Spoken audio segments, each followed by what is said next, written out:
everyone, Jag Taggart 93 here, reviewing Quake Speedmapping Pack 200, Chainmap Chaos. Now, this map pack is overall phenomenal, and perhaps the most impressive part is that this was developed with 11 authors behind it, each building on what the other did, and each map is centered around a very specific aesthetic and a very specific theme. And in terms of gameplay, it really feels like each map only had one author, one vision, so I'm really impressed that each map came out as well as it did and doesn't feel disjointed or random at all, which it easily could have when you have so many cooks in the kitchen, as it were. As it turns out, the map that had the most authors behind it is actually my favorite one. More on that in a bit. I'm just going to go over the maps now in order. So, the first map you get here is called Heptagon, and this is a honey-themed map. This map is pretty interesting in its aesthetic. It offers something that's a bit gothic, actually, and done pretty well. The geography is really nice, especially love scaling along the large chains towards the end of the map. The enemy placement I found was a little questionable. The ogres at the far side of the last area are not really a bad choice, but odd in that when you see them, they can't hurt you at all. But I wonder if this is intentional, because at this point, you're probably going to be low on ammunition. Ammo is very scarce in this map in general. So when you see the ogres, you're wondering, should I try taking them out now?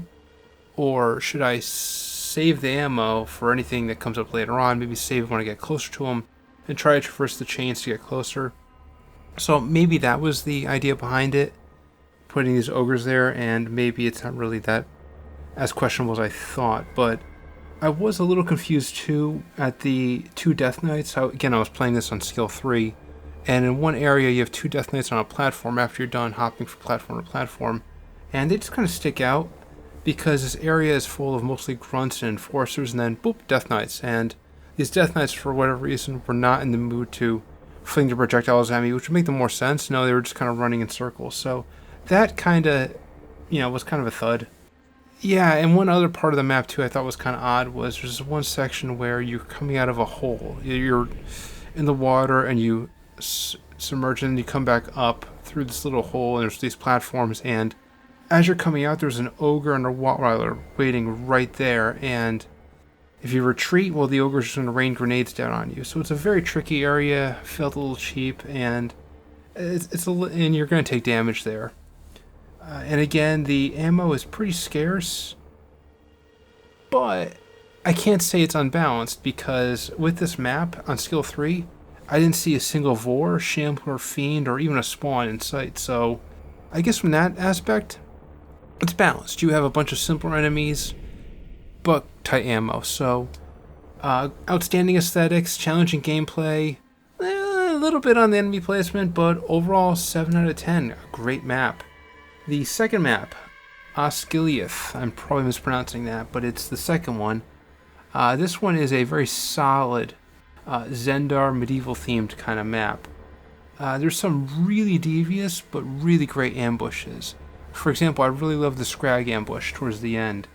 I really was not expecting that, actually, and there's a really good progression in terms of difficulty here. It really starts pretty simple, but once the Vors start appearing, things get pretty crazy. However, you're smart about when you get certain items and when you pick up certain, specialty items like quad damages and whatnot. The difficulty isn't really too bad in that when you do that. And there's some really cool set pieces here. So this one I would give an 8.5 out of 10 to. And now the third map, which I think is pronounced Menouthis. This is an Egyptian theme map, and it is absolutely gorgeous. It is actually my favorite map of the map pack. This map has some brilliant architecture. And the architecture is outstanding for all the interesting gameplay dynamics you can do with it. The platforming in it is very good. The final fight at the end is very good as well. There's some hidden items, well, not so hidden, they're kind of easy to find, that make this a very cathartic experience and not a slog with the amount of enemies you get thrown at you. The height differential here in this area too offers the player a very good height advantage on the enemies, and from this higher vantage point, the ogres, for example, have a very hard time getting at you.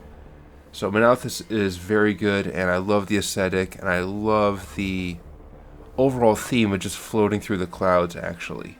Usually when I see an Egyptian theme, usually it's like in a dank and dark crypt, catacombs, or temple, or pyramid, and those are very grounded. This is more out there, open, and very different, actually, and the color scheme is very good, and seeing a map this complex done this well with so many authors behind it is really a marvel in of itself.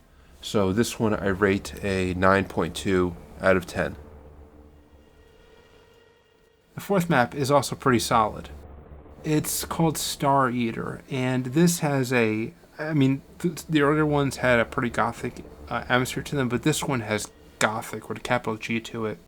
It is one that really, really settles on the Knave theme, and yeah, you have this all-encompassing dark red hue throughout the entire map, a very uniform color scheme, and the geography is very cramped, and that makes maneuvering around the ochre grenades a bit difficult.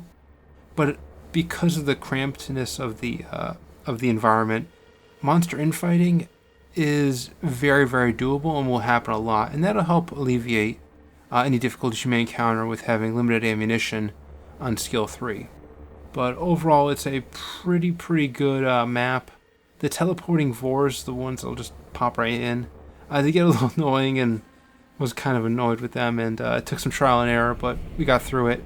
That one I give a 7.52 out of 10. So that is it. Again, got some great maps here. When I rate maps, 5 is considered adequate, average, so-so. So the lowest map I consider a 7, which is great, and it just gets up from there. So yes, definitely play this weekend. Alright, and that is it. Thank you all for watching. This is Jag Taggart 93 signing out. You have a good one.